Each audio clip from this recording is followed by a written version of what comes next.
Investigator conducts a study to determine whether earlier detection of GBM in patients increases survival time. One subset of study participants consists of asymptomatic individuals who were diagnosed with GBM after undergoing a screening MRI of brain. The other subset of participants was diagnosed with GBM only after they developed the symptoms. Results from the study show that the symptomatic patients who were diagnosed with the screening MRI has an average survival time that was 6 weeks longer than that of the patient who were diagnosed after symptom onset.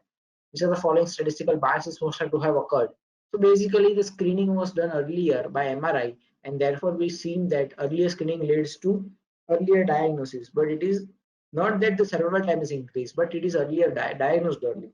That is why such things are happening. Lead time bias occurs when the earlier detection of disease is misinterpreted as increased survival time and occurs in screening studies where survival times are used at endpoints. Early detection of a pre-existing condition may only increase the time of awareness of the disease but does not necessarily equate with a significant increase in the actual survival time. A better endpoint measurement of the mortality rates between the screening groups, which minimizes this bias, and it is also given in your first aid as well. Okay, it is clearly given in your first aid, and I'll show it to you. So here is the lead time bias. Early detection interpreted as increased survival, but the disease course has not changed. So early detection with the MRI, but the disease course it has not changed. GBM will lead to GBM. Okay. So for example, breast cancer can be diagnosed early, but mammography may appear to exaggerate survival time because patients are known to have cancer for longer.